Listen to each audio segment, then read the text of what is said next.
আসসালামু আলাইকুম প্রিয় ফুটবল ফ্যান্স।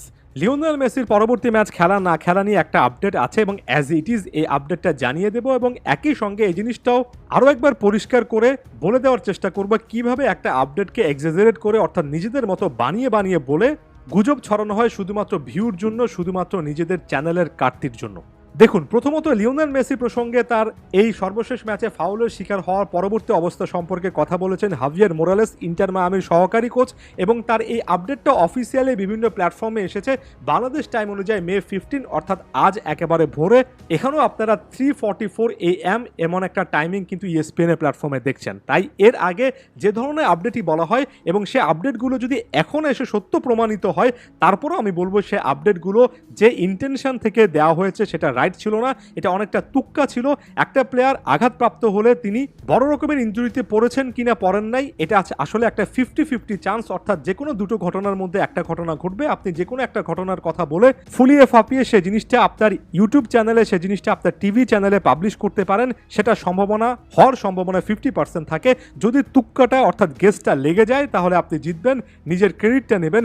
যদি আসলে গেসটা বা ওই ভবিষ্যৎবাণীটা না লাগে তাহলে আপনি ব্যাপারটা একেবারে হাইড করে যাবেন, যেটা বাংলাদেশের টিভি চ্যানেলগুলো, অনেক ইউটিউব চ্যানেলগুলো করে থাকে। স্রেফ ওয়াইল্ড গেস, স্রেফ তুক্কা, যেটা সোজা বাংলায় বলে, সেই জিনিসটা তারা মারার চেষ্টা করে। সো এই আপডেটে হাভিয়ার মোরালেস কি বলেছেন, তাকে যখন জিজ্ঞেস করা হয়েছিল তখন তিনি বলেছেন লিওনেল মেসি মন্ট্রিয়ালের বিপক্ষে ম্যাচে একটা ফাউলের শিকার হয়েছিলেন। পরবর্তী সময়ে তিনি গেমটা কন্টিনিউ করেছেন এবং ম্যাচের পরে তিনি সেখানে বরফ দিয়েছেন, খুব স্বাভাবিকভাবে রিকভার করার চেষ্টা করেছেন। তারপর লিওনেল মেসিকে আমরা গতকালকে ট্রেনিং গ্রাউন্ডে ওয়ার্কআউট করতে দেখেছি, এমনকি তিনি জগিংও করেছেন, মাঠের মধ্যে বাইসাইকেল ট্রেনিংগুলো করেছেন। তারপরও আমরা লিওনেল মেসিকে পর্যবেক্ষণের মধ্যে রাখবো। আমরা ম্যাচের আগের দিন দেখবো লিও মেসির অবস্থাটা কি হয়, একেবারে শেষ মুহূর্তে এসে দেখবো যে লিওনেল মেসির কোনো ডিসকমফোর্ট আছে কিনা এবং তারপর একটা সিদ্ধান্ত নেব। এখানে কোনো জায়গায় কি মোরালেস বড় রকমের কোনো ইনজুরির কথা বলেছেন? একেবারে স্বাভাবিক একটা কথা বলেছেন এবং ব্যাপারটা যে কতটা স্বাভাবিক সেটা ব্যাখ্যা করতে গিয়ে সেরি ক্রিস্টপ এই ডিফেন্ডারের কথা বলেছেন এর আগের ম্যাচে মন্ট্রিয়ালের বিপক্ষে ক্রিস্টপ একটা ক্র্যাম্প পিক করেছেন। ক্রিস্টপের ক্ষেত্রে ব্যাপারটা একই রকম, আমরা শেষ মুহূর্ত পর্যন্ত পর্যবেক্ষণে রাখছি। অর্থাৎ লিওনেল মেসির ক্ষেত্রে যে জিনিসটা হয়েছে সেটা প্রতিটা ম্যাচে একাধিক প্লেয়ারের ক্ষেত্রে হয়। কোনো একটা প্লেয়ার যদি একটা মারাত্মক ফাউলের শিকার হন, সেখানে যদি ব্যথা পান এবং সেখানে যদি সেবা শুশ্রূষা করা লাগে, মাঠের বাইরে চলে যাওয়া লাগে, তারপর সে প্লেয়ারটার নকটা আসলে কতটা ডেঞ্জারাস সেই জিনিসটা তারা একটু ব্যাখ্যা করার চেষ্টা করেন, দেখার চেষ্টা করে এবং শেষ মুহূর্তে এসে সিদ্ধান্ত নেন। এটাকে ইনজুরি আপডেট আকারে একেবারে পাবলিশ করে ফেলেন না।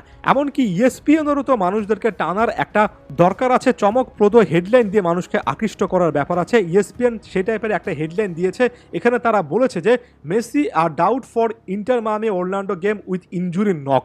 এখানে যদি আপনি খুবই ক্লিয়ারলি দেখেন, এখানে ইএসপিএন একটা ক্লাসি প্ল্যাটফর্মের সঙ্গে বাংলাদেশি প্ল্যাটফর্মগুলো পার্থক্য এটা, এখানে তারা এটাকে একটা ইনজুরি নক বলেছে। অর্থাৎ লিও মেসি এমন একটা ফাউলের শিকার হয়েছেন যেখানে ইনজুরি সংক্রান্ত কনসার্ন আছে। তারা কিন্তু ক্লিয়ার কাট ভাবে ইনজুরি নক বলে দেয়নি। ইনজুরি নক এবং ইনজুরির মধ্যে পার্থক্যটা অনেকটা গোল হওয়ার সম্ভাবনা এবং গোলের মধ্যে পার্থক্য। গোল হওয়ার সম্ভাবনা হওয়া মানেই কিন্তু গোল হয়ে যাওয়া না, গোল হতে হলে ডিফারেন্ট একটা জিনিস হওয়া লাগে, বলটা জালে ঢোকা লাগে। অর্থাৎ ইনজুরি নক এবং ইনজুরির মধ্যে পার্থক্যটা এতটা স্পষ্ট। অনেক বাংলাদেশি প্ল্যাটফর্ম কি করবে, এখানে ইনজুরি নকটা থেকে নকটা শব্দটা বাদ দিয়ে তাদের মতো রিপোর্ট করবে, এমনকি লিওনেল মেসি ইনজুরির কারণে কোপা আমেরিকা খেলতে পারবেন না এমন টাইপের রিপোর্টও তারা প্রকাশ করে ফেলবে, টিভি চ্যানেলে দেখিয়ে ফেলবে। হাভিয়ার মোরালেস পরবর্তী সময়ে আরও একবার বলেছেন যে লিওনেল মেসিকে আমি প্রায় বছর খানেক সময় ধরে দেখছি, লিও মেসি সকল কিছু জিততে চায়। এমএলএস অসাধারণ করার পাশাপাশি লিওনেল মেসি কোপা আমেরিকাকে কেন্দ্র করেও প্রস্তুতি নিচ্ছে এবং মূল জিনিসটা এটা কোপা আমেরিকা। মোরালেস এই জিনিসটা ইনডিরেক্টলি হলেও কিন্তু ইঙ্গিত করেছেন, অর্থাৎ লিওনেল মেসির যদি হালকাও কোনো সমস্যা থাকে, সামনে যেহেতু কোপা আমেরিকা আছে, লিওনেল মেসি রিস্কটা নেবেন না।